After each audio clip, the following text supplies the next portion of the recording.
Bueno, voy a pasar a presentar al primer ponente de la tarde. Yo me voy a quedar acá atrás con las admisiones al MIT, pero el primer ponente de la tarde es Gustavo Fernández Suárez, que es doctor en Ciencias Políticas y Sociología por la Facultad de Ciencias Políticas y Sociología de la Universidad Complutense de Madrid, licenciado en Ciencia Política por la Universidad Católica de Córdoba, docente con cargo de profesor titular en la Universidad Nacional de La Rioja, Universidad Nacional de Córdoba y Universidad Blas Pascal.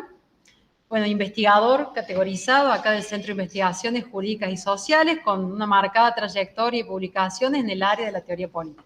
Bueno, y actualmente además se desempeña como presidente de la Asociación Argentina de Derecho Político. ¿Acá sí. Bien. Bueno, muchas gracias, Adriana. Simplemente, ante todo, antes de comenzar, agradecer la aceptación de nuestra invitación a nuestros invitados, que seguramente van a hacer propuestas mucho más interesantes que las que pueda decir hoy. No más que agradecer también las vinculaciones que hemos establecido a través de un par de convenios que pensamos desarrollarlo a lo largo del año, y la verdad forma parte de una estrategia de inserción e integración con otras instituciones que esperamos podamos dar frutos realmente enriquecedores para las partes que forman parte de estos convenios. Hablar de las tendencias del 2024, en realidad a mí me llamó la atención otra cosa, en realidad pensar la política en términos generales y cuáles son en este momento que está tan cuestionada la actividad política y la vida política en general. Vemos procesos de deslegitimación, de cuestionamiento de las instituciones tradicionales que nos representan como ciudadanos, y sobre todo ante un panorama de cambios a nivel mundial y por supuesto que repercute también en nuestra región, que realmente hace pensar hasta dónde es posible pensar las soluciones de la actual civilización humana en términos estrictamente políticos. Y esto, pensando un poco en lo que quería comentar, me hizo recordar que justamente este año, hace, parece mentira, 30 años, tuve la oportunidad de asistir en Madrid, cuando estaba ya esperando incluso la fecha de mi defensa de la tesis doctoral. Lo escuché a Edgar Morin, en francés Morin, uno de los grandes pensadores de este siglo y particularmente después de la Segunda Guerra Mundial, y que me entero de que todavía vive con 102 años. El 8 de julio le puedo mandar su feliz cumpleaños con 103, ¿no? Increíble. Una mente brillante. Y recordaba el título, que era sumamente interesante, que era Las fronteras de lo político. Y él se planteaba, esto hace 30 años, se planteaban los desafíos de la política teniendo en cuenta que él enumera una serie de actividades donde la política está en todo, aunque dice él mismo que la política no es todo, sino que es una parte de la vida social, pero que está cada vez más demandado en todos los aspectos de la vida, incluido, bueno, ya en ese momento se está planteando fuertemente la cuestión ambiental, por ejemplo, pero también las relaciones entre las personas, diríamos hoy en día las temáticas de género, por ejemplo. Y a todo esto, esta creciente demanda, se ve particularmente ensombrecida en buena medida por la subordinación de la política a la economía, ya en ese momento. Y además, de alguna manera, pone ya una alerta sobre el desafío tecnológico para la política como actividad. Estamos hablando de 94, que fue cuando yo lo escuché, y poquito tiempo después ya lo que es Internet irrumpe definitivamente y cambia nuestras vidas en buena medida. Y ahí lo que decía, digamos, buena parte de lo que él afirmaba en ese momento sigue siendo válido, y había que agregar un aspecto más que, digamos, cuyos detalles se los reservo a Mónica Fernández Campero, que va a hablar específicamente sobre eso. Pero él lo que planteaba, Morán, era que ahí existe un retraso de la conciencia respecto a lo que está ocurriendo. Es como que la política va por detrás de los hechos, y cuando lo llega a comprender ya está como desfasada, digamos, y su capacidad de respuesta es menor. Y pone como ejemplo la propia tecnocracia. La política se ve hoy confrontada, sin embargo, al destino, al porvenir de la humanidad del planeta. Es decir, está la responsabilidad que tiene el hacer una buena política, de pensar en políticas incluso plantea esta demanda fuerte de la política con el desarrollo, ¿no? Y a partir de allí, desde el momento que se le atribuyó a la política la misión de desarrollar las sociedades, se hizo mucho más complejo todo. La política se vio desbordada en los múltiples campos desde que provienen todas las demandas también, hasta quedar encerrada en una política vacía y fragmentada por la multidimensionalidad de los problemas. Y justamente por ahí va un poco la solución, es decir, tratar de asumir esa multidimensionalidad, asumiendo la totalidad de los problemas humanos, pero sin llegar a un aspecto, digamos, de tipo totalitario, como fue el sueño, diríamos, de los totalitarismos, ¿no? De tomar todo, de todo el ámbito social como todo politizado, ideologizado, ¿verdad? Y en este punto se me ocurría que la noción, hablaste bueno, de nuestra actividad, digamos, investigación, la relación de gobierno abierto como un paradigma que se va planteando, digamos, en los últimos tiempos con mucha fuerza, que en cierto modo asume ese desafío de la multidimensionalidad, aceptando que la política no puede afrontar todos los problemas con eficiencia y que requiere, en cierto modo, la contribución y la participación de la propia sociedad civil y la ciudadanía en general.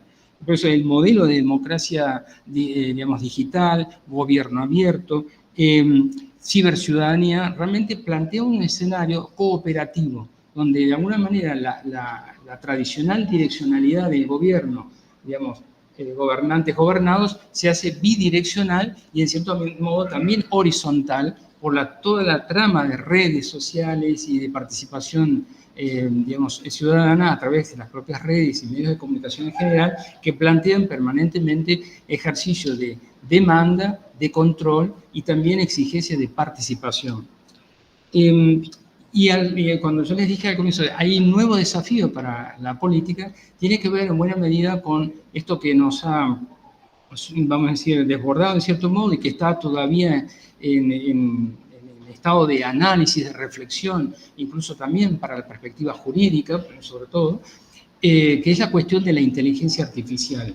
En este sentido, entendía que relacionando lo que decía Edgar Morán y la nueva frontera de lo político, cuando estamos hablando de una, en cierto modo, de casi una sustitución en muchos aspectos del factor humano, es realmente relevante pensar la política también como un desafío que debe afrontar esa nueva realidad.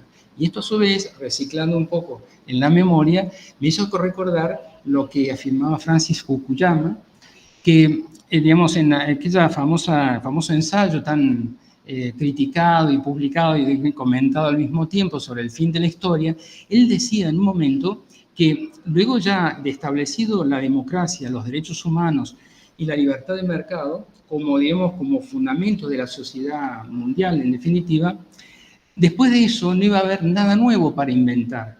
Y la historia no le iba a hacer el ser humano, sino la tecnología. Es decir, la ciencia y la tecnología iban a marcar el paso de los cambios que venían, pero no era un quehacer humano, es decir, que iba a tener una autonomía propia.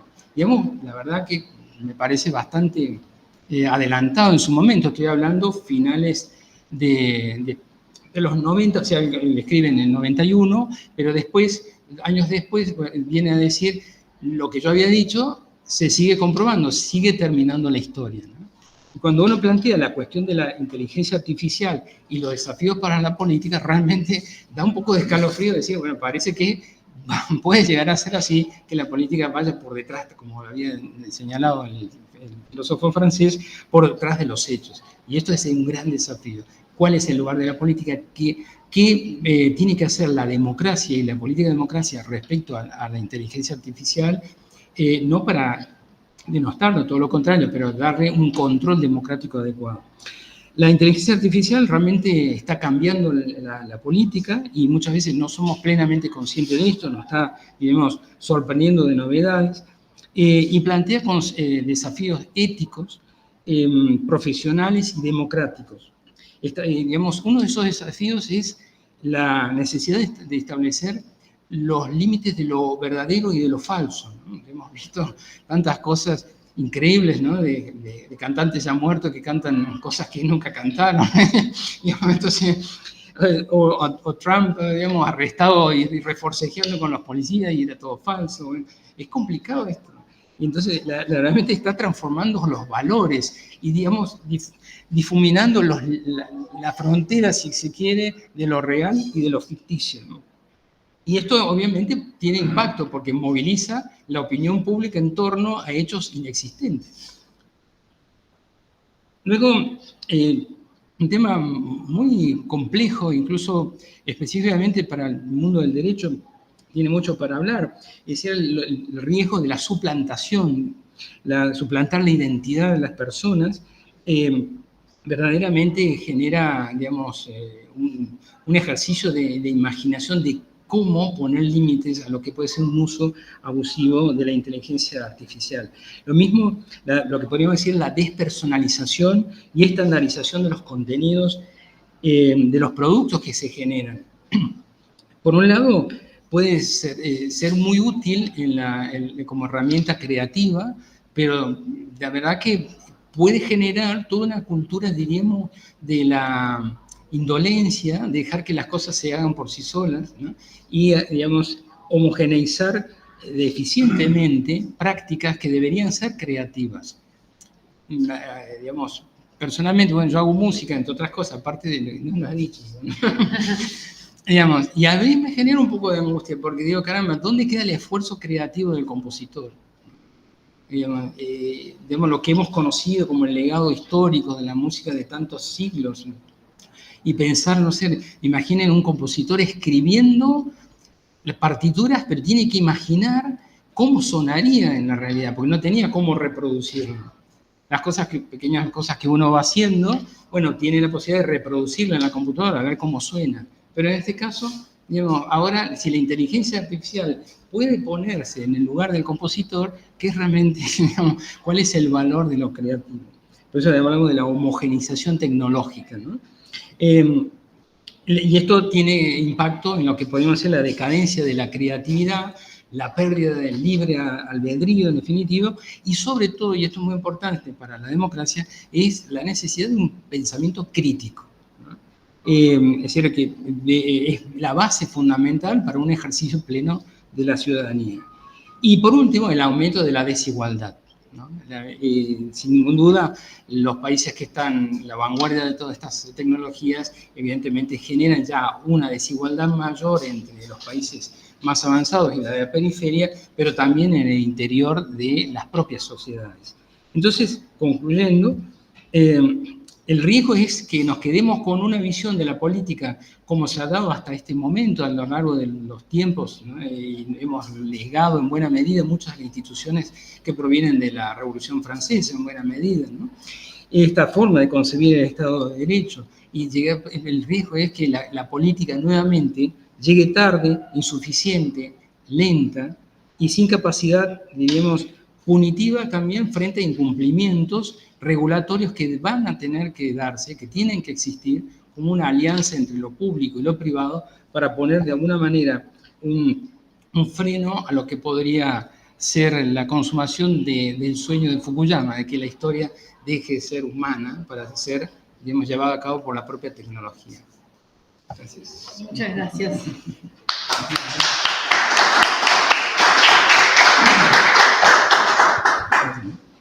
Sí, no, bueno, pero no sé si quieren que abramos espacio para hacer algunos comentarios. Sí. ¿Al final? Al final. Bueno, perfecto. Sí, sí. Bueno, perfecto. Entonces voy a invitar a Mónica, la siguiente expositora. ¿Tenés pendejo algo? No. Bien. Mónica. Mónica Fernández Campero es abogada, aquí por la UNC, diplomada en Industria 4.0 y Derecho Digital, certificada en Gobernanza de Datos, Gobernanza en Algoritmos e Inteligencia Artificial y Educación e Inteligencia Artificial por el Laboratorio de Innovación e Inteligencia Artificial de la Facultad de Derecho de la UBA. Es integrante en diferentes espacios de investigación y desarrollo de software e inteligencia artificial. Entre ellas, es presidente de la Asociación Civil Abogados Digitales 4.0. Igual es más que nada para el MIT, eso me parece, bien, que es ambiente. Bueno, buenas tardes a todos. Muchísimas gracias por estar hoy acá presente. Hoy tenemos un panel de lujo realmente, la mayoría de ellos politólogos, sociólogos. Así que bueno, yo voy a hablar un poquito desde mi punto de vista, más que nada del derecho, ¿sí? Y vamos a hablar de esto de qué significa Tendencias 2024. Cuando comenzamos con la organización, yo dije, ¿qué tema comienzo a desarrollar y qué significa una tendencia? Recién le comentaba a mis compañeros que busqué en Google y puse Tendencias 2024, ¿qué significa? Y de ahí me arrojó una definición que significa inclinación de ir hacia un determinado lugar.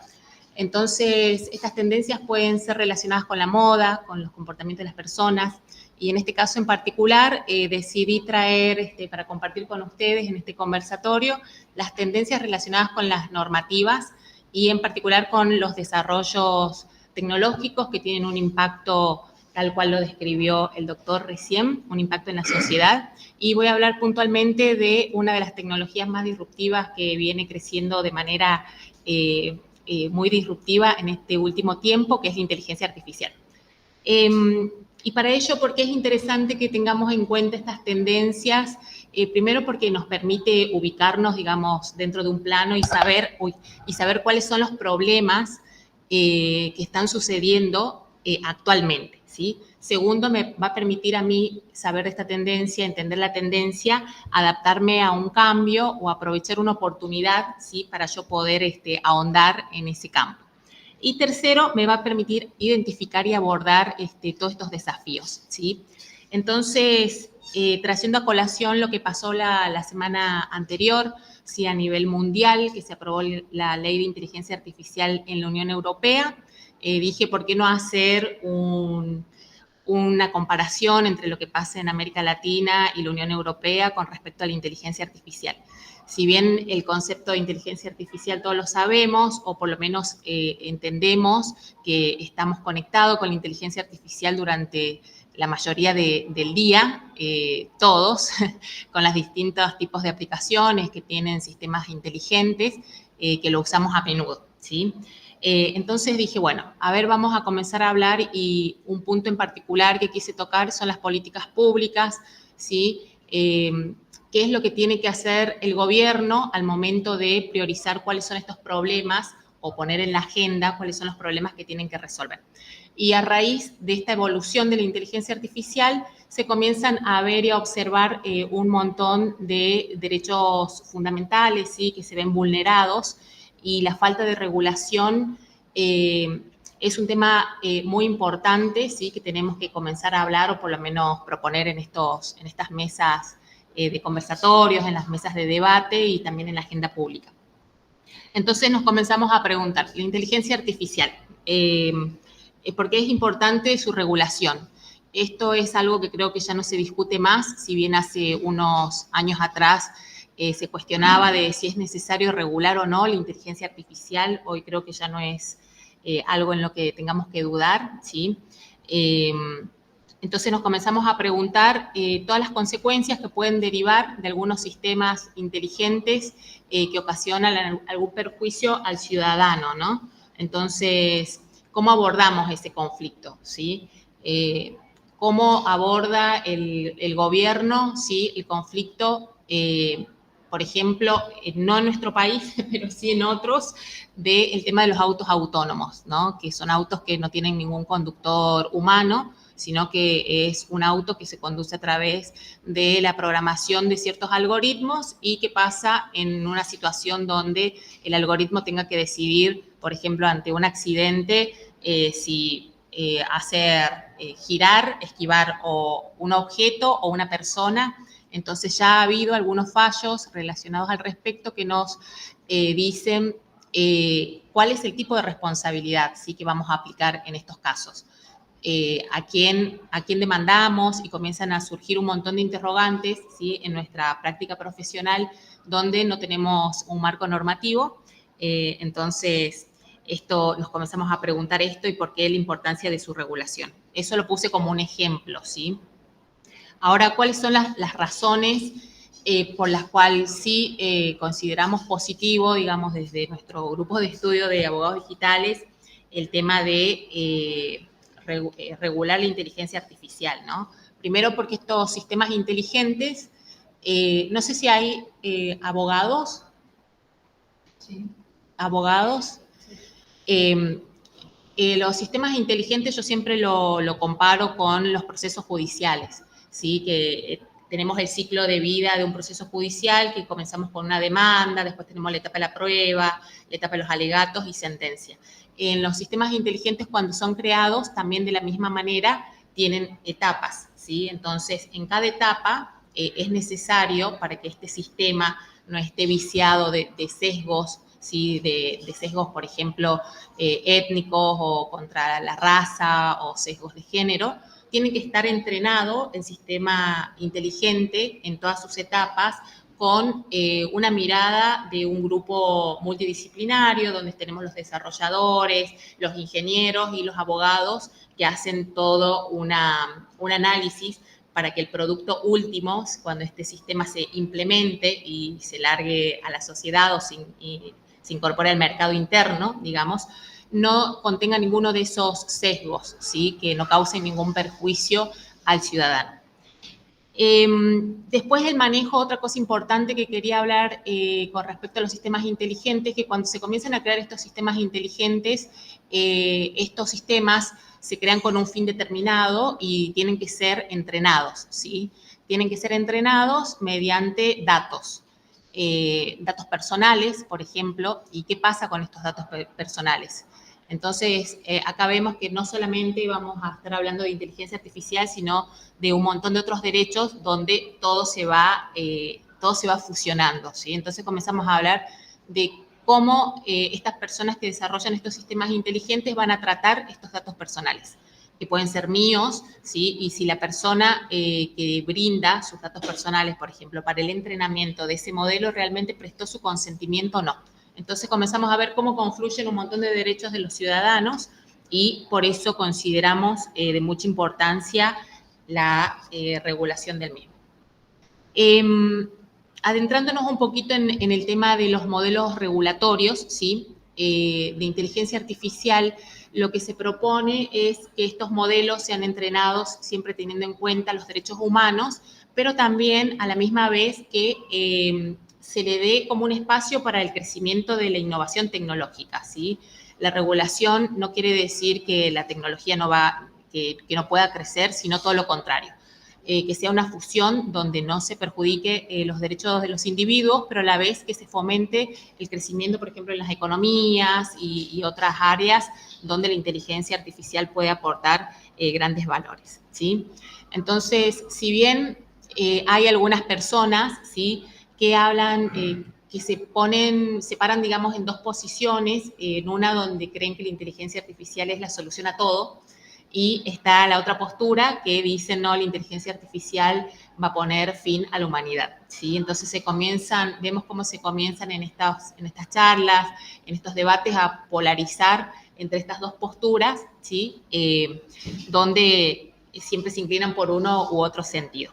Entonces, lo que sostienen algunos especialistas que lo que tiene que hacer cada país es ir trabajando sobre la evidencia que ellos tengan a mano, sobre encuestas, sobre cuáles son las realidades y cuáles son los problemas en particular, ¿sí?, de cada país y ver cuál es la necesidad social. Ya ahora creo que tenemos un gran antecedente, sí, que es el de la Unión Europea, con esta ley de inteligencia artificial aprobada la semana pasada, que es un trabajo que se viene haciendo en la Unión Europea ya desde hace varios años, ¿sí? Ellos tienen como su ecosistema ya diseñado y listo como para que pueda esto aplicarse. Entonces, desde la Unión Europea ellos hablan de los sistemas inteligentes y dicen, bueno, pueden haber distintos tipos de sistemas inteligentes, algunos que tengan una mayor ponderación de riesgos y otros menos.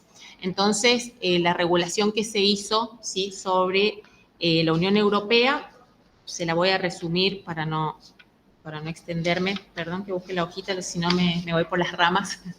Entonces, lo que hace la Unión Europea dice, vamos a garantizar, ¿sí?, la seguridad y el respeto de estos derechos fundamentales, más la innovación tecnológica. Y lo que intenta, el objetivo puntual es proteger los derechos fundamentales, la democracia, tal cual recién hablaba el doctor, el Estado de Derecho y la sostenibilidad del medio ambiente. Entonces, dentro del marco de esta ley, sí se han legislado distintas obligaciones para las personas que crean los sistemas, ¿sí? Cuáles van a ser las responsabilidades, ¿sí? de los proveedores de sistemas inteligentes, y también han realizado algunas prohibiciones, que es lo que hablábamos recién acá con Adriana, con respecto a algunos sistemas inteligentes. Se prohíben los sistemas inteligentes que puedan captar el reconocimiento de emociones de las personas, ¿sí? Que es en el caso cuando se comienzan cuando se extraen los datos biométricos, podemos encontrar este tipo de reconocimientos de las emociones, ¿sí? Otra cosa que prohíbe también son los sistemas de puntuación de ciudadano, que si bien acá en Argentina eso no lo tenemos, pero en otros países sí. Y por último, habla de las obligaciones que tienen que tener estos sistemas de inteligencia artificial que tengan alto riesgo. Entonces, ahí podemos ver cómo nos dan una pauta, ¿sí? Más allá que se van a ir reglamentando luego todas las otras, algunos artículos que han quedado ahí en la ley de inteligencia artificial que se van a trabajar recién de acá a unos meses. Y relacionado a lo que pasa con Latinoamérica, ¿no? Y la inteligencia artificial.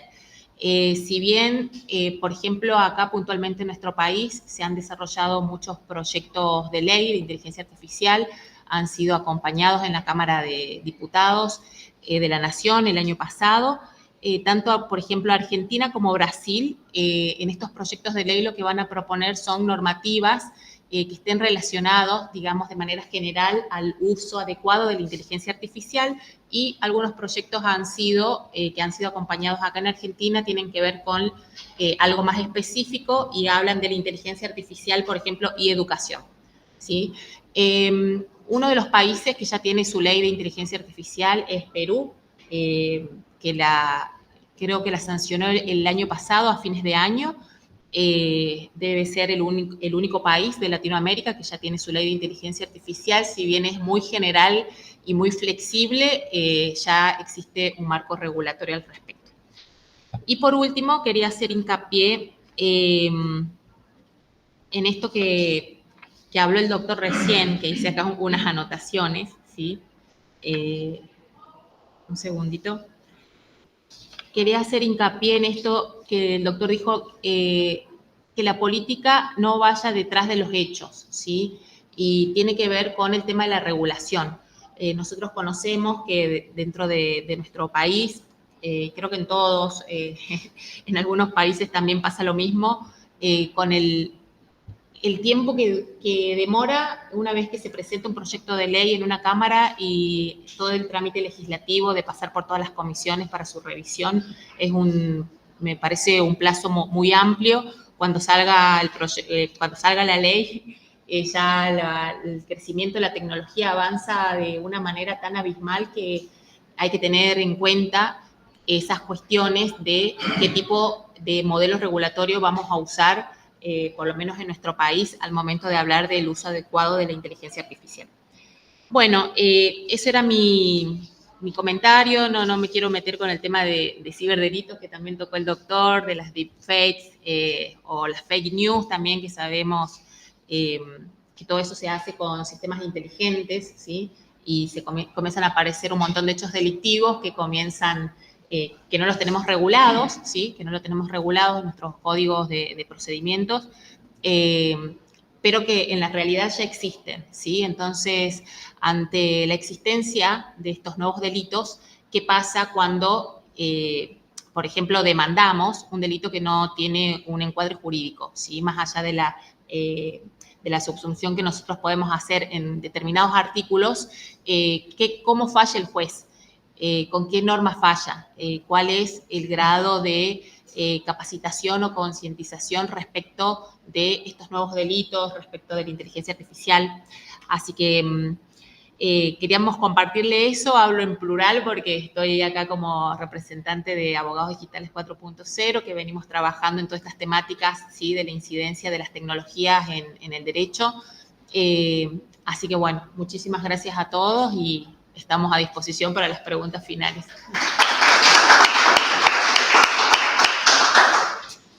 Muchas gracias, Mónica. Súper interesante, la verdad. Hay ahí unas preguntas en el chat, pero al final acordamos que vamos a... bien. Bueno. Si se puede. Milei en su laberinto, ¿no? Exacto. Bueno, mientras lo presento voy abriendo el PowerPoint. No te debes de friki.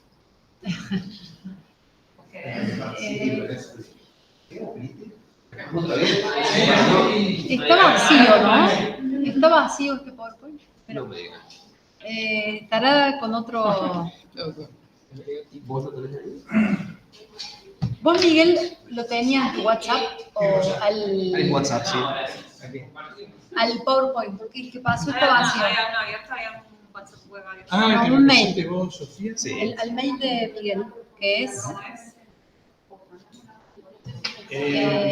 Duarte@unc.edu.ar. Me pasó esto es para la transmisión, ¿no es cierto? Sí, porque es el micrófono ambiente. Yo lo voy abriendo. Sí, mira, este está... Sí, está, sí. No graba. Pero si tenés opción Ahí de lo abrir está ahí. grabando, Ah, Gabriel. perfecto. Ahí no. Ya les voy a contar por qué es importante ver la presentación, porque es lo único que tiene continuidad con lo que dijeron los dos colegas. Y ya van a ver por qué. Pero porque básicamente me ha resultado enormemente interesante. Lo mío está más relacionado con la pura y dura coyuntura, comparado con lo que ustedes plantean, que son tendencias quizás de mediano y de largo plazo.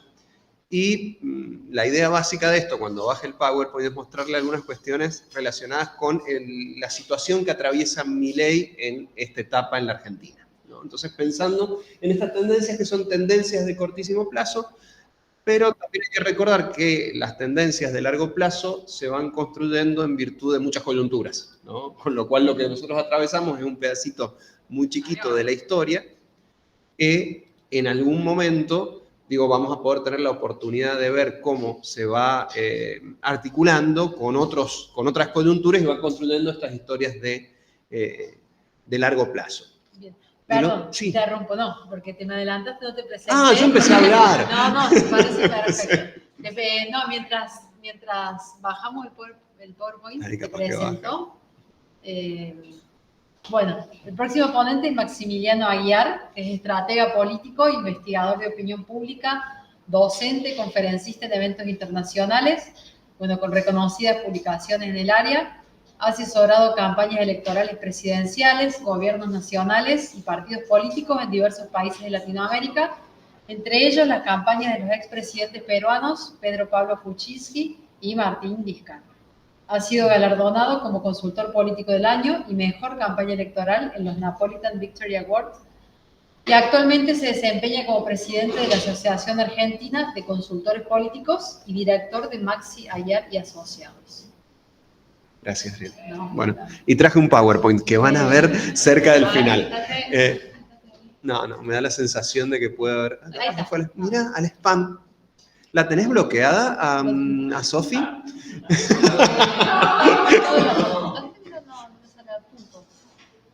Ay, no es la presentación maldita. Pero por un ratito. Sí, debiera haber llegado. Probablemente si lo mandás no te va a dejar bajar mientras esté... No, pero están recibidos, ¿eh? Ah, ¿llegó recibido? Mira, sí, bueno, si no, vamos... ¿Sabes qué? Como es de la facultad. Probablemente no permita. No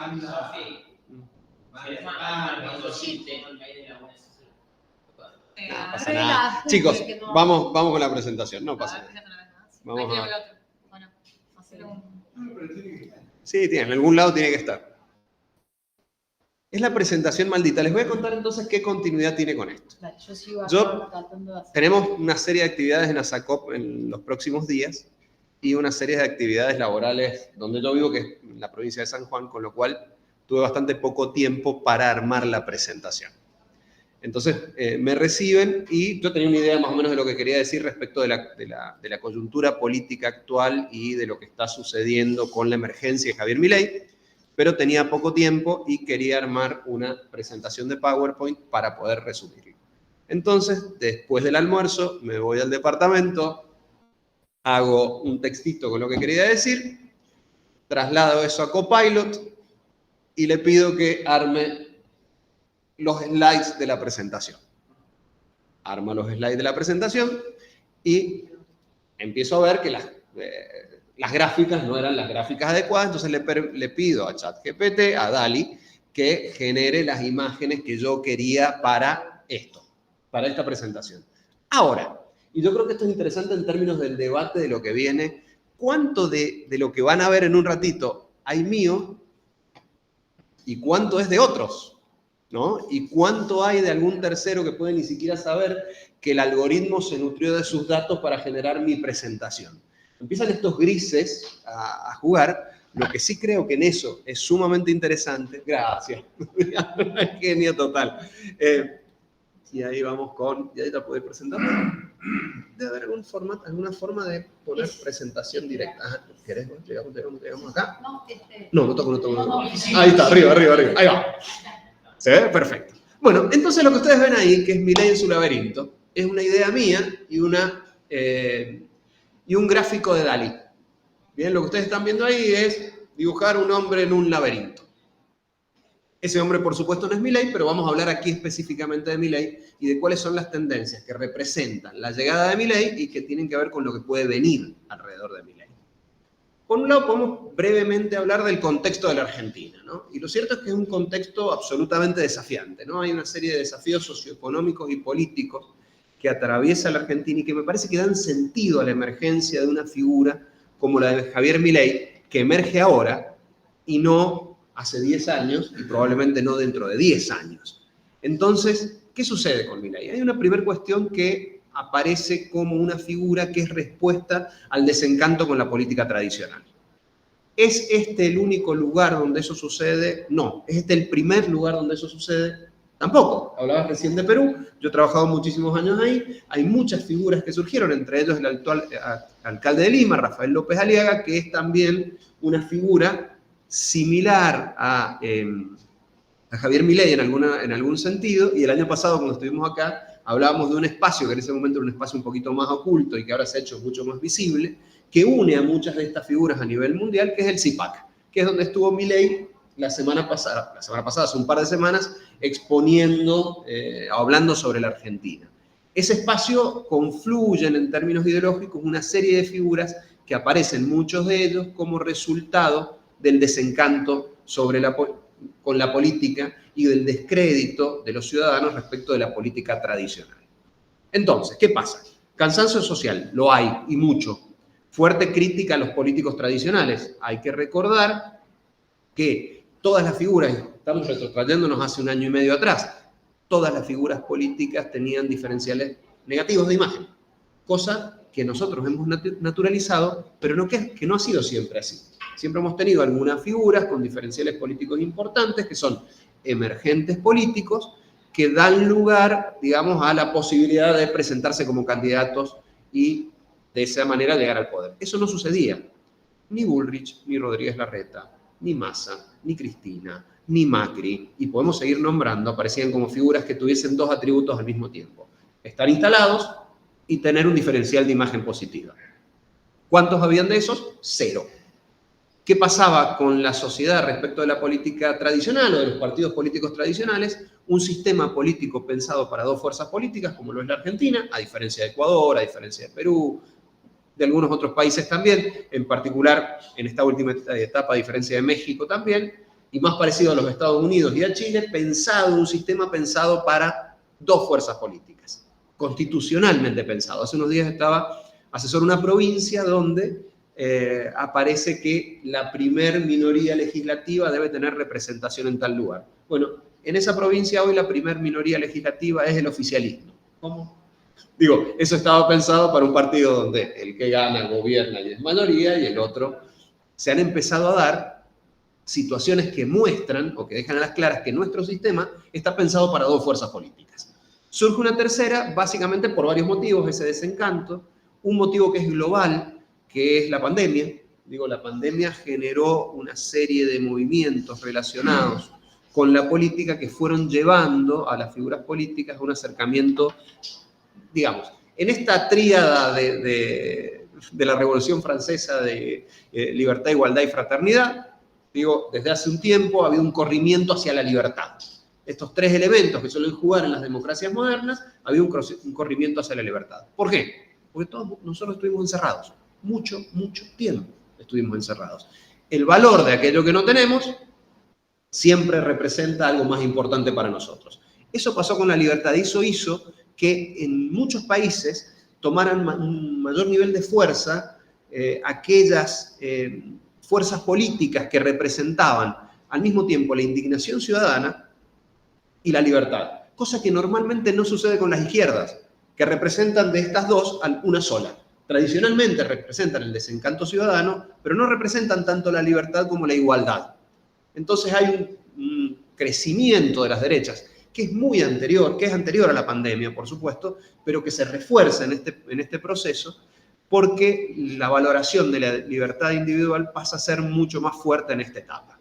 Entonces, decíamos, Javier Milei es una expresión del cansancio social. Si empezamos a pensar a Javier Milei como expresión de algo, como representación de algo, ya podemos pensarlo más allá de un fenómeno único, sino como un elemento de uno de los dos elementos que entran en tensión con lo que planteaba Edgar Morán. Edgar Morán, al hablar de que la política va detrás de los acontecimientos, le da un sentido relevante a la representación. Yo represento algo que ya existe. Como eso ya existe, digamos, pero hay un segundo elemento de la política que es el liderazgo. Yo hago existir algo que no existía antes. Entonces son en estas dos dimensiones de la política, la dimensión del liderazgo va generando nuevas cuestiones. Y hago un brevísimo paréntesis para decir, por ejemplo, que en muchas provincias de la Argentina el nivel de apoyo de la ley de interrupción voluntaria del embarazo era bajísimo previo a la aprobación de la ley y creció enormemente después. ¿Qué pasó ahí? ¿La política representó o lideró? Entonces hay un doble juego con la política que en algunos momentos representa, en otros momentos lidera, y en este sentido Milei tiene una primer concepción que es de representación de esa molestia ciudadana, de ese cansancio ciudadano. Y una crítica al envejecimiento de ofertas políticas que se sucedían unas a otras, pero que en un momento, sobre todo en la segunda mitad del gobierno de Alberto Fernández, empezaron a tener atribuciones divididas respecto de su responsabilidad. Esto es culpa de este y del que estuvo antes. Con lo cual, el que viene potencialmente no sea ni este ni el que estuvo antes. Un poquito eso se dio en esta etapa. Adivinen quién generó esa imagen. Yo usando el Paint, no. Claramente no. Díganme si no está buena. Bien. El prompt. Quiero una imagen de un león gobernando. Digamos, básicamente. Eso hizo Dalí. Entonces ahí aparece una figura política que tiene como elemento sustancial el representar esa molestia ciudadana en forma y en fondo, porque no solamente criticaba a los partidos políticos, sino que lo hacía de modos bastante heterodoxos, digamos, en términos comunicacionales, sin una estructura partidaria, sin experiencia en gestión pública, y quizás no solo a pesar de eso, sino por no tener estructura partidaria y por no tener experiencia, porque si la tuviese, probablemente formaría parte de este otro espacio, ¿no? Entonces, esta figura que surge, detrás de eso, por supuesto, hay una estrategia, una estructura narrativa que se expresa por un buen amigo nuestro, con Pato Russo, digamos, que trabajó, el estratega de la primera etapa de Milei, que trabajó el concepto de casta como tal, pero en realidad la casta es una síntesis de sentido de una serie de elementos que están representados en ese movimiento previo, ¿no? Una figura política y una fuerza política que surge con una enorme voluntad y con una fuerte, más bien, con una enorme voluntad y con una gran debilidad. Bien, su génesis es una génesis débil, básicamente porque es un país pensado para mantener institucionalmente ciertos niveles de estabilidad, y es por eso que el poder legislativo existe, y es por eso además que se renueva como se renueva. Digo, hay otros países, nuevamente el caso de Ecuador, el caso de Perú, donde un presidente asume con su Congreso, se va y termina su Congreso. Con lo cual pueden haber modificaciones mucho más sustanciales en menos tiempo. El sistema de división de las elecciones genera niveles de estabilidad que dificultan los procesos de cambios sustanciales. Hacen los sistemas más estables, pero al mismo tiempo los hacen más refractarios a la representación de aquello que surge. ¿Bien? Entonces, Milei llega al poder y genera una serie de estrategias. Si hay una cosa que no le falta a este gobierno es voluntad política.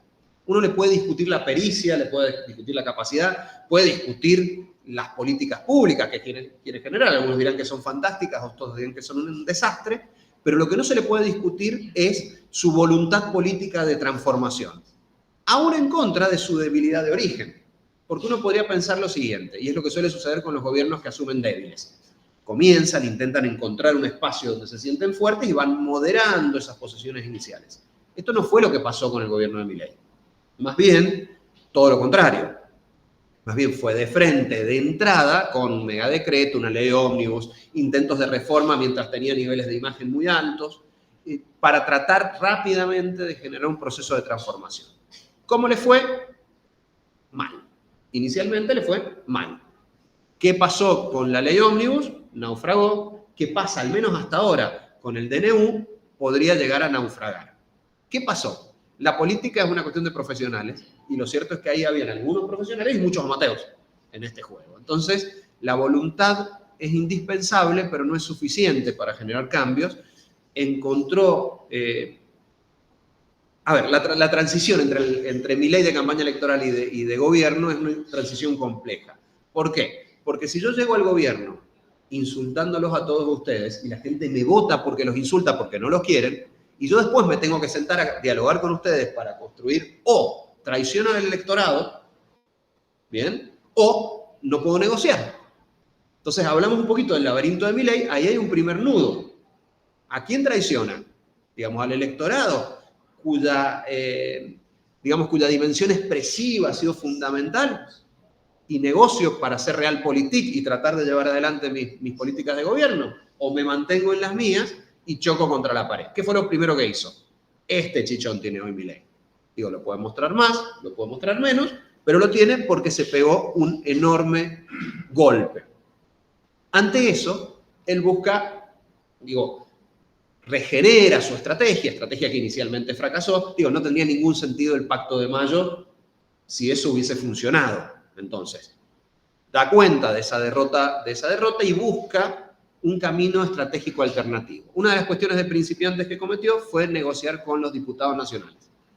No se negocia con los diputados nacionales por varios motivos, entre ellos que si te va bien, después tenés que negociar con los senadores nacionales, con lo cual hay un proceso de deterioro, de desgaste muy importante. ¿Qué hace con esto? Genera una nueva estrategia que tiene 3 patas, ¿no? Una, este llamamiento al Pacto de Mayo, ¿bien? Que como verán, y por eso esta imagen tiene claras reminiscencias fundacionales, la comunicación de Milei es cualquier cosa menos sutil. Entonces lo que podemos llegar a encontrar ahí es en trazo grueso lo que se puede llegar a hacer, y si uno ve esto, es más que claro cuál era el objetivo, lo cual no es malo, ¿eh? A veces la sutileza en comunicación no es una virtud, ¿no? A veces puede llegar a ser hasta un defecto porque complejiza un poco la comprensión de aquello que se está diciendo. Entonces es un llamamiento del Pacto de Mayo. ¿Con quién negocia? Con los gobernadores, que son a quienes previamente asfixió en términos fiscales. No hay provincia del país que no tenga un cierto nivel de asfixia en el ejercicio del gobierno local. Hablábamos un poco de las problemáticas, seguridad, educación, salud, son exactamente las mismas problemáticas en casi todo el resto de las provincias, porque son los megasistemas que no tienen las provincias la posibilidad de financiar en esta etapa, con lo cual los problemas son delicadísimos. Los asfixia y después se quiere sentar a negociar con ellos, bajo el supuesto de que ellos van a mandar a sus legisladores nacionales. ¿Por qué? Porque el segundo elemento que tiene es, legisladores, le dijeron que no a todo. Bueno, ahora van a debatir esto y manda el paquete anticasta. Eso se los dejo a ustedes. ¿Por qué? Básicamente el paquete anticasta son todas las medidas, la mayoría de las medidas que tiene Milei que tienen aceptación ciudadana. Y que tienen que ver con los privilegios de los propios grupos políticos representados en las cámaras de diputados. Entonces, en realidad, lo que les deja es una bombita de tiempo a esta gente para que debatan, por ejemplo, si se pueden usar los aviones para, si hay que bajar la cantidad de asesores, etc. ¿Hay muchos asesores acá? Sé que hay algunos. No me quiero reír.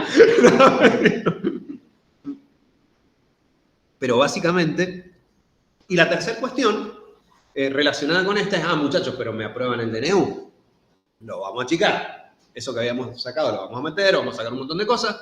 En lugar de un mega DNU de 600 artículos, vamos a mandar un mini DNU de 250.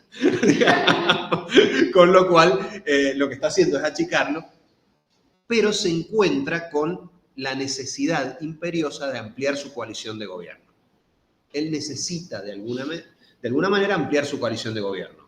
¿Le sirvió el acercamiento al PRO? Sí, pero no le alcanzó. Y las pruebas son bastante claras respecto de esto. Necesita encontrar un bloque un poco más amplio. Y creo que en ese sentido,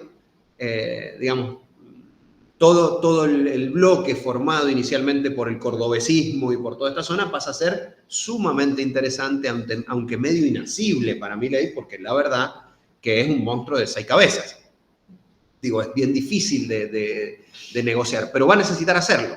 Porque del otro lado, quienes están más cómodos en este espacio es básicamente el grupo de Unión por la Patria, del kirchnerismo y sus grupos aliados, porque básicamente ellos encuentran en esto voy a ir más adelante, una facilidad, que esto no es de ChatGPT, que es lo que tienen que hacer el peronismo, lo que aparece ahí. Vamos, ¿qué pone ahí? Sí, no. Y sí y no. Eso es bien claro, Todo ese grupo se sabe qué va a hacer. El punto es los que están en el medio y este grupo, donde hay coalición cívica, donde hay de todo un poco, que deberá resolver su posicionamiento. ¿Cuál es la ventaja que encuentra Milei en este contexto? Por un lado, las dificultades del justicialismo que no tiene liderazgos alternativos. Entonces, Milei ha caído en términos de imagen, ¿Cuál es la figura que más mide en la Argentina hoy? Milei. Villarruel ahí cerquita, uno un poquito arriba, otro un poquito abajo, pero no existen figuras dentro de Unión por la Patria, justicialismo, etcétera, que puedan disputar esto. Pero tampoco en Juntos por el Cambio, que tiene además un problema, lo que alguna vez se conoció como Juntos por el Cambio. Once known, Juntos por el Cambio. ¿Por qué? Porque además tiene un tema de identidad. Entonces, no están del lado de Milei, no son Milei, y tampoco son tampoco son Unión por la Patria. Quedaron en términos electorales en su momento en un incomodísimo centro y ahora se encuentran redefiniéndose en este lugar. Con lo cual, eso creo que es una de las principales ventajas para Milei, que deberá, nuevamente, Dali, es bonito, gente en ronda, consenso. Deberá generar algo para poder transformar en política real aquello que hasta ahora ha sido un dogma muy bien transmitido, repito, muy bien transmitido. Yo cuando escuchaba el discurso de Asunción de Milei dije, esto es exactamente igual que el discurso de campaña de Milei. Cuando escuché el discurso de CIPAC es exactamente... Todo en Milei es repetitivo, aunque es discutible y Chequeado ha estado trabajando fuerte en eso respecto de que sea real, pero básicamente es tan repetitivo que me parece que es un elemento que ha calado, al menos en ciertos segmentos de la ciudadanía, pero tendrá algunos desafíos, ¿no? Uno de estos es generar esta negociación política aún yendo en contra de su propio ADN. Alguien lo describía a Milei como el cuento de el escorpión que necesita cruzar el río, ¿no? Y se sube arriba del sapo del medio, no puede con su genio. El problema con Milei no es el propio Milei en ese sentido. El problema con Milei es que no tiene nadie en condiciones de negociar. Porque él podría ser siempre el policía malo y podría funcionarle. El tema es que no tiene una estructura política que le funcione para transformar esa retórica en acciones políticas concretas, que solo se consigue si amplía su espacio político. Y en esto tiene las dificultades asociadas, y ya con esto voy casi cerrando, a los desafíos económicos. Porque hemos hablado mucho del armado político, pero lo cierto es que convivimos con una inflación galopante, con un crecimiento de la pobreza, con toda una serie de variables que hace que primero, que hicieron que llegara Milei, desencanto ciudadano, pero que hoy puede hacer que tenga límites su crecimiento. Hasta el día de hoy, según las mayorías, las nuestras entre ellas, las mayorías de las mediciones, la responsabilidad de la situación actual es atribuida mayoritariamente a gobiernos anteriores. Hay un par de excepciones, pero la enorme mayoría de las encuestas plantean eso, las nuestras entre ellas. Bien, todavía hay más gente que dice, nosotros estamos así porque antes, más que Milei. Pero bueno, esto es una tendencia decreciente mientras más tiempo pasa, y hoy está cumpliendo 100 días en el poder, el famoso final de la luna de miel es hoy. Así que por ahí mañana nos reunimos y hablamos de otra cosa. Pero hoy termina la luna de miel con Milei, entonces, y él ha planteado, y creo que de manera inteligente hicimos cambio de interlocutores, cambio de estrategia, cambio de plazos. Lo tiró a Mayo y lo tiró a Córdoba. Digo, ¿por qué a Mayo y por qué en Córdoba? Mayo porque le da tiempo, además de esta cuestión casi refundacional de la Argentina, digo, le permite ganar tiempo de lo que aparentemente serían 2 meses muy complicados. Entonces pone la vara un poquito más allá. ¿Por qué? Porque cuando le bajan el DNU o cuando se autobaja el DNU se queda sin narrativa. Construye una nueva narrativa, la tira a Mayo y ahí existen las expectativas respecto de cuál sea el impacto económico, si va a poder dar algunas respuestas o va a comenzar esta curva ascendente que él plantea y que todavía está por verse, y al mismo tiempo ese impacto que podría mejorar o sostener o detener la caída de imagen pública de Milei, al mismo tiempo lo hace en Córdoba, no solo por su condición de centro del país, sino porque además es la provincia, quizás junto con Mendoza, más antikirchnerista del país, es una provincia que puede tener algunos elementos esquivos, y porque lo hace después de una pelea con los gobernadores, que creo que ha sido el mayor de los inconvenientes que puede llegar a tener él. Pelearse con un legislador es fácil, nadie los conoce, perdón Ariela, pero casi nadie, pero por el rol, digamos, el rol no es un rol de los más populares, pelearse con un gobernador es otra cosa. Muchos de ellos sacaron más votos que el propio Milei en esa provincia, con lo cual hay gente que votó a Milei y a ese gobernador. Eso es potencialmente peligroso para él, y necesita encontrar un núcleo que le puede llegar a ser esquivo si él no reconstruye esa franja central que le dio en su momento el triunfo a Macri y que podría sostener el esquema de Milei. Entonces, ya ahí para ir terminando, creo que en los próximos meses y hasta mayo nos vamos a, digamos, podríamos empezar a resolver el dilema de imagen pública de Milei, de si es un león que nos gobierna y nos va a llevar a todos al progreso, si es el gatito mimoso de Bregman o si es el tipo que nos va a empujar a todos al vacío. Muchas gracias, eso fue todo.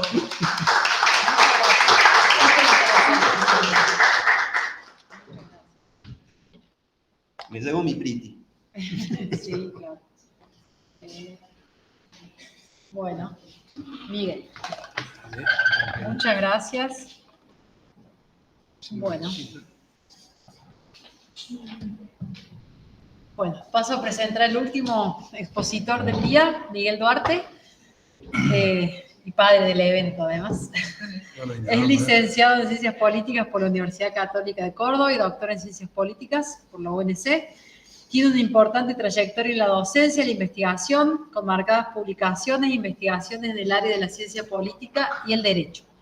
Además, desde hace 15 años se desempeña como consultor político y se ha desempeñado como director de Abogados Digitales 4.0 y es además fundador y director de la Usina de Conocimientos Campo Virtual, un espacio de formación y gestión para la oratoria, comunicación, liderazgo y gestión. Muy bien, muchas gracias. Interesante las exposiciones. Venía pensando cómo coordinar, cómo entrar, ¿no?, en 3 perspectivas tan fuertes, y la verdad que fui cambiando de visiones. En los 3 casos aprendí un montón. Y en relación a lo que quería decir, en algún momento pensé no era el tema adecuado. Finalmente, con lo que plantea Maxi, creo que sí es adecuado. Pensando en esto de tendencias 2024, lo primero que pensé es en la política. ¿Cuál es la tendencia en la política? Y sí, una tendencia, como bien explicaba acá Mónica su significado, si una tendencia tiene que haber comenzado ahora o puede ser una tendencia que viene hace mucho tiempo. Me acuerdo una vez se usaba mucho el término coyuntura, ¿sí? Hace como 20, 30 años, que la coyuntura política, que esto es coyuntural, que coyunturalmente tal cosa, y alguien dijo, che, una coyuntura no se sabe cuánto dura, puede durar 40 años, puede durar 20 años, o puede durar 6 meses. Me parece que algo parecido pasa con las tendencias. ¿Por qué? Pensando en política, digo, hay tendencias que se vienen profundizando o se vienen ampliando. Una es el grado de desdemocratización que estamos viendo en nuestra sociedad. Cada vez es menos valiosa la democracia en términos sociales, en términos culturales, aunque todavía, obviamente, vivimos en una sociedad democrática. Hace tiempo, Latino Barómetro viene dando datos y varias otras encuestadoras acerca de qué. De que la mayoría de los latinoamericanos queremos la democracia.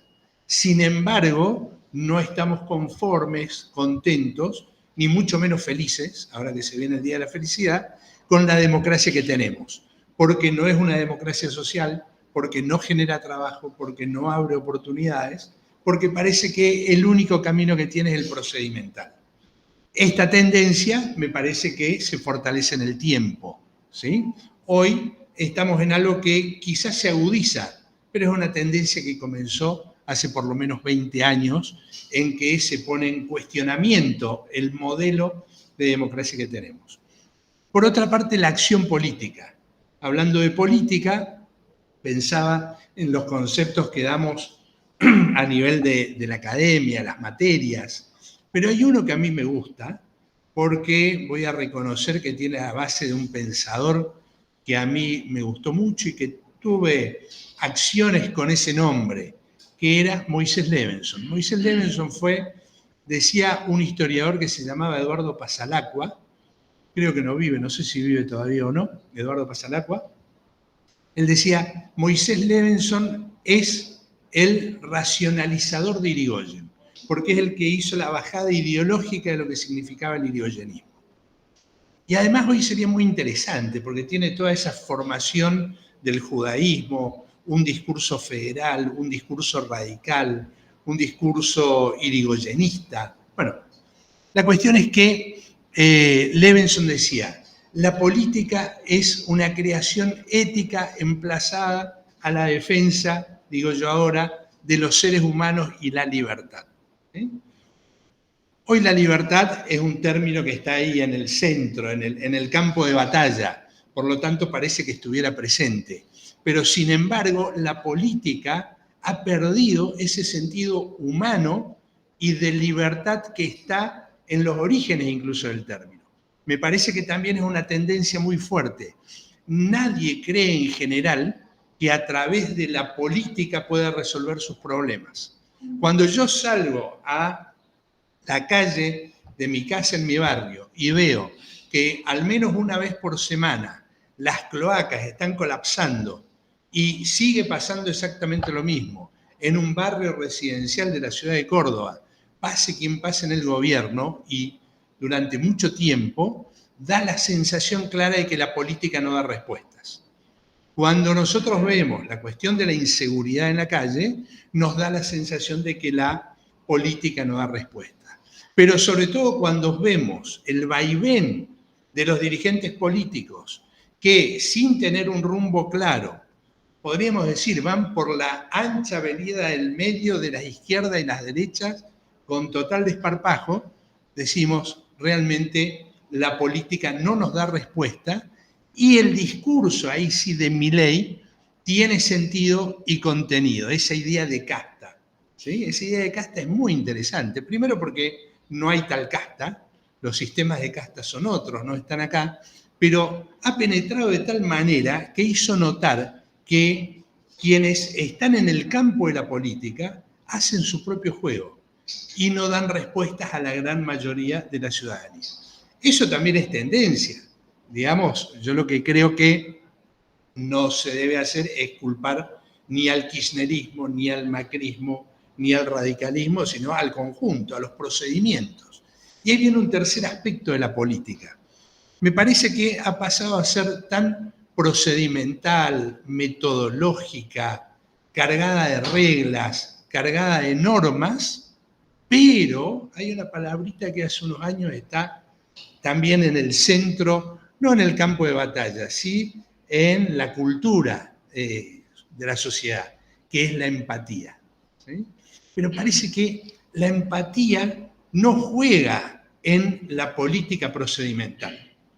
No hay empatía, por lo que decía anteriormente, y por lo que uno va viendo a lo largo del tiempo, el distanciamiento que hay entre la dirigencia política y la ciudadanía. Hay una falta de empatía con la situación que viven los ciudadanos y ciudadanas. Y esto se nota cada tanto. Hace poco fue con el aumento de las dietas en el Congreso. Después se armó una discusión por qué fue, quién hizo tal decreto o no. Lo cierto es que en conjunto había un mutis por el foro, nadie decía nada, ese aumento venía bien. Entonces digo, la tendencia en la política es, creo que no cabe el término de decir que es de alguna manera deshumanizada, pero sí puede ser que la acción dirigencial sea deshumanizante en muchos aspectos. En parte de esto, otra tendencia de la política, me parece a mí, es la falta de partidos políticos fuertes. ¿Sí? A veces decimos, en clase es más fácil, porque uno lo dice como para desafiar. ¿Sí? Decimos, no hay partidos políticos. Yo lo digo el primer día de clase. Pues ya empiezan a moverse en las sillas y ya 2 o 3, 5 que militan, y ahí la clase, de ahí en más, se vuelve riquísima y llena de vida. ¿Sí? ¿Por qué? Porque cada uno defiende el rol de su partido, su organización. Pero lo cierto es que los partidos políticos tienen en su seno un fenómeno del cual nadie habla, que es el nepotismo. Hoy varios partidos se definen en un asado familiar, de 2 o 3 familias, de los partidos más democráticos a los partidos menos democráticos, que diría que no los hay, no debería ser ninguno, ¿no es así? Porque el hecho de ser un partido político implica de por sí que es una célula básica de la democracia. Sin embargo, hay nepotismo en los partidos, es una tendencia histórica. Fíjense, creo que fue Macri quien largó una vez un decreto contra el nepotismo, lo digo así muy, muy básico, tratando de que ustedes recuerden, para que no haya más familiares en el gobierno, ¿sí? El único que pasó por estas aulas, el único que renunció porque tenía un pariente que era su suegro fue Rodrigo de Loredo. ¿Sí? Es más, yo creo que ese dato le sirvió después, digamos, como para seguir construyendo su perfil, su imagen. Pero fue el único, no sé si ustedes recuerdan. Nadie más renunció. Es más, después creo que se cayó el decreto ese, porque cuando vieron que si tenían que renunciar, se caía en medio la tercera parte del gobierno, estaban todos enganchados. Bueno, en ese sentido hoy pasa más o menos lo mismo. Eso no ha cambiado. ¿Quién fue el que dijo? Creo que el presidente de la Cámara de Diputados dijo que en quien más confía es en su sobrino. ¿No es así? Su sobrino. Bueno, esto es una muestra. Si un dirigente político, una dirigente política, solo confía en su hijo, su sobrino, su madre, su padre, sus hermanos, sus primos, sus tíos, quiere decir que no pasó por ninguna organización política barrial, de base, vecinal, construyendo algo con otros. ¿Sí? Entonces, esa es una tendencia que me parece que se agudiza y que además corta a todos los partidos transversalmente. Esto no tiene, digamos, culpables, como se busca hoy en el kirchnerismo, en esta visión polarizante, sino que cruza a todos por igual. Y es un problema grave. ¿Por qué? Porque atenta contra la credibilidad de los partidos políticos en este caso. Un segundo aspecto y que tiene que ver con la política es relacionado al discurso, ¿sí? Que muy bien hablaba Maxi, me encantó eso que mostró y me encantó además esa conjunción, ¿no? Entre la inteligencia artificial actuando y vos dirigiendo a la inteligencia artificial. Eso es interesante. Yo acá planto una duda en términos de discurso y en términos de política. Es que quienes militan o los dirigentes o los que ocupan cargos o roles relevantes en la política tienen hoy las competencias, las habilidades, la voluntad para orientar a la inteligencia artificial, para orientar los procesos institucionales, o si los enfrentáramos a la inteligencia artificial, serían absorbidos de tal modo que la inteligencia artificial sería la que, como decía Gustavo, estaría mandando y subsumiendo la política. Tengo mis dudas ahí. Tengo mis dudas, ¿por qué? Porque veo que algo que también hace mucho trabajábamos, a mí siempre me gustó ese aspecto en la vida de la política cuando fui militante, el tema de la formación política, si no es nula, es débil en la mayoría de los partidos políticos. Y esto creo que es producto de una falta de responsabilidad ética de líderes y dirigentes en el transcurso de la historia. Digamos, en el paso de generación a generación, donde es cierto, las generaciones en su momento, podremos decir las actuales, tienen que receptar la agenda de los temas, las demandas, los reclamos, las perspectivas de la actualidad, ¿sí? Por supuesto, pero tienen que recibir también una visión, una perspectiva de lo que fue históricamente la mirada, para cuando hay partidos históricos, de lo que fue la mirada de su partido en la historia. Saber que sí hay una especie de mandato histórico en las formaciones políticas que indican que hay que actuar de determinada manera y no de otra. Eso se ha perdido. Y lo que digo yo es más pregunta. ¿Podremos encontrar dirigentes con capacidad de reflexión, de exposición, pero que además cuenten con esta idea de integridad, es decir, con esta idea de ética, que no es solamente honestidad? Ética es construcción social. Ética es estar al servicio de la sociedad, del conjunto. Ética es altruismo en la política.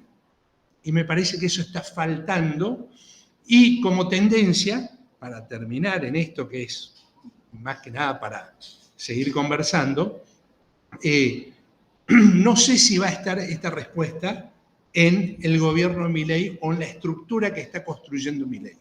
Más bien uno diría que como tendencia nos vamos hacia la profundización de la desdemocratización, que tiene muchos aspectos, nos vamos hacia discursos muy autoritarios, lo está demostrando, emocionalmente se construye desde el miedo, desde el odio, no desde la empatía y el altruismo.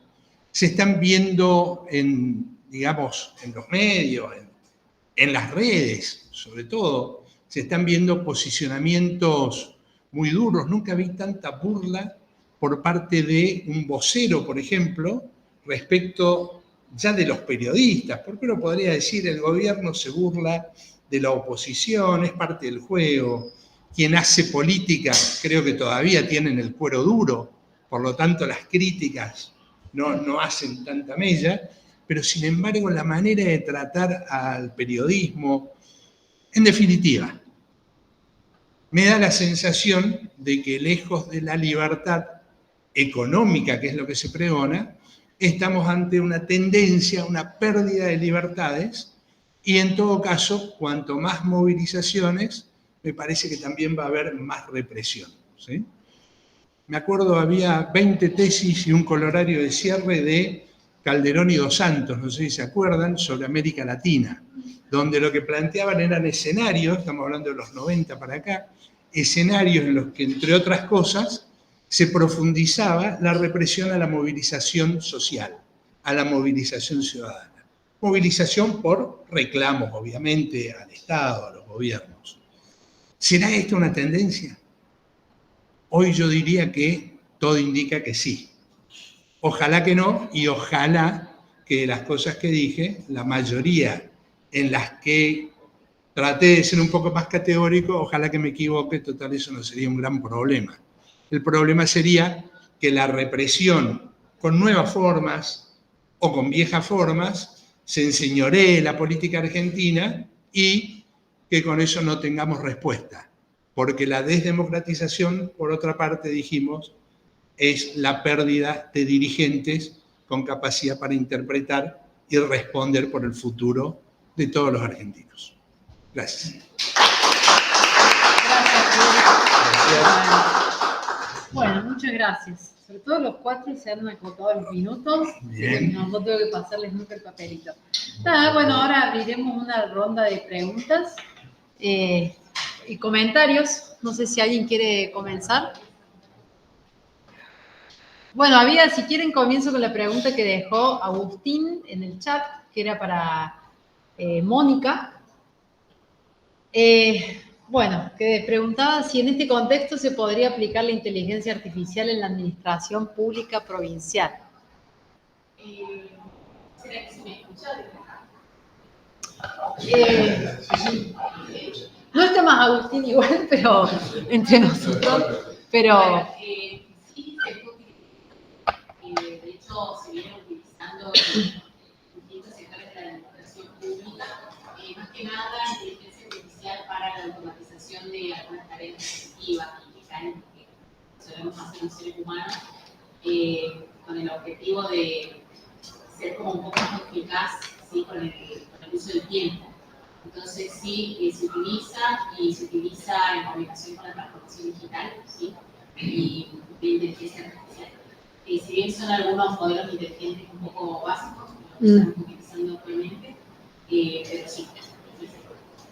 Incluso hasta en el Poder Judicial, yo siempre lo llevo para el lado derecho, pero claro. Incluso al Poder Judicial también tenemos un sistema que se llama DARCIA, que significa despacho automatizado en inteligencia artificial, que se usa para los juzgados ejecutivos fiscales, donde la primera etapa, digamos, del proceso judicial tiene esa partecita para cuando uno presenta la demanda, la inteligencia artificial lo que hace es corroborar los datos cargados de la demanda que sean iguales al título ejecutivo que nosotros estamos presentando.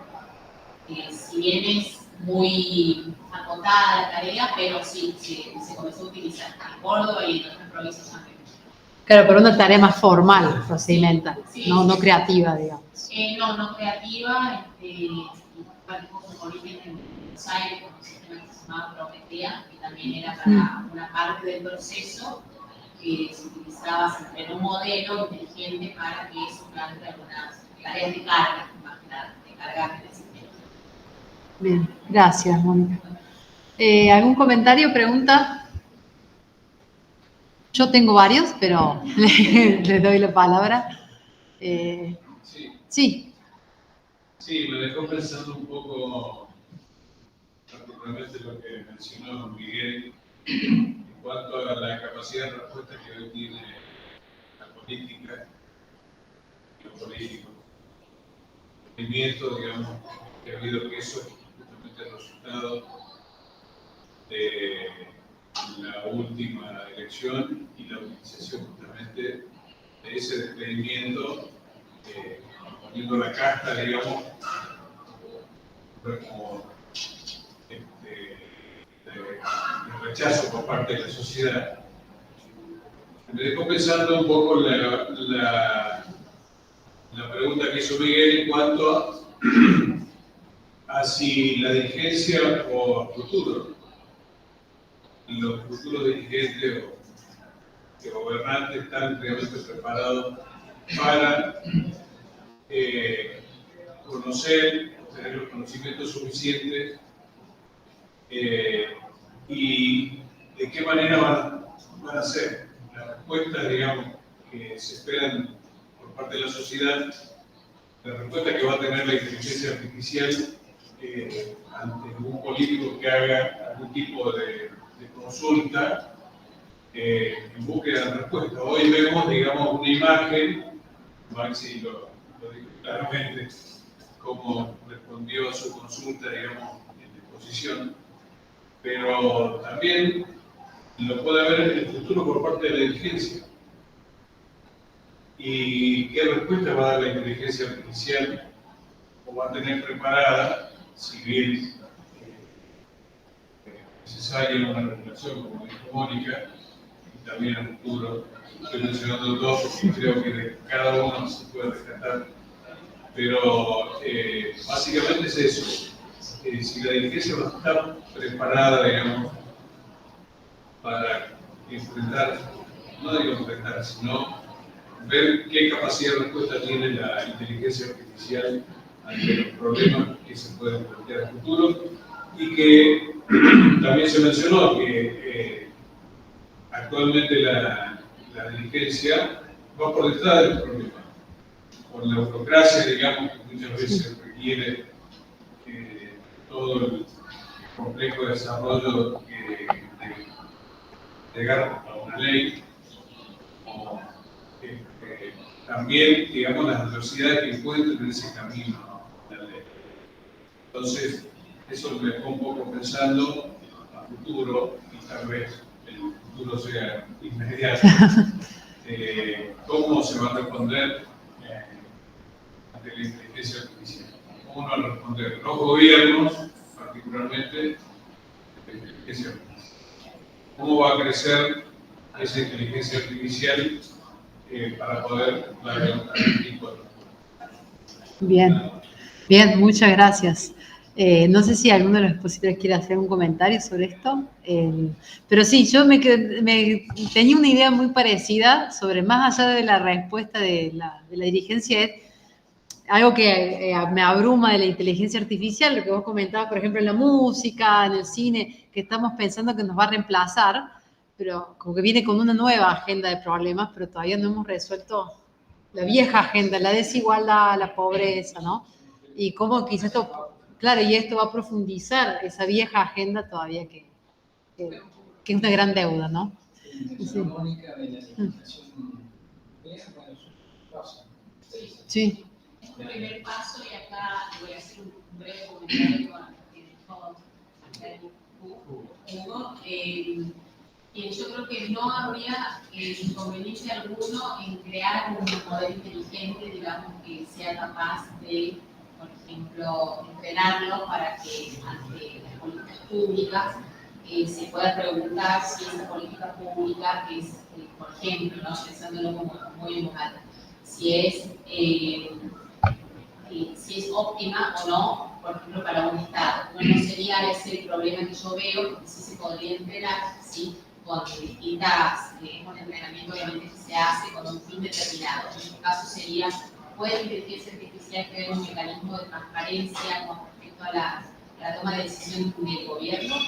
Yo creo que sí se podría. El tema es que si se podría incorporar eso dentro de la diligencia, porque yo creo que la inteligencia artificial daría una respuesta mucho más neutra, sin ver los colores políticos, y daría como una respuesta de acuerdo a la carga de datos que nosotros le hagamos y cómo le tenemos, y viendo esto de que no tenga ningún tipo de sesgo político, sería en este caso. Claro. Sí, yo creo que podría ser, y incluso seguramente que ya deben haber algunos países pensando en eso, si es que no lo hay, ya un sistema habilitado para eso.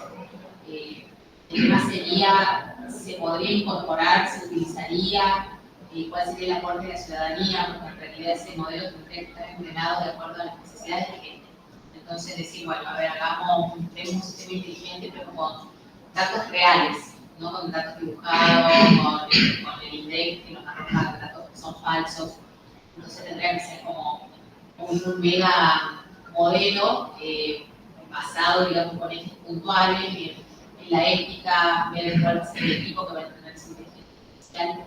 De ahí, llevado a la práctica, no lo sé, pero me parece que sería viable. Pero un primer paso para avanzar. Sí, bien. Yo una vez hice esa pregunta ahí en la asociación, en el Instagram, y algunos me respondieron para ver qué opinaba la gente, y me respondieron no, de ninguna manera, que no puede generar empatía, y esto, bueno. Y otros me respondieron que sí, que sería lo mejor que podía pasar, y dos o tres respondieron como que era algo ilógico o algo así, pero... Claro. Sí, sí. Creo que probarlo sí de la opinión pública que no.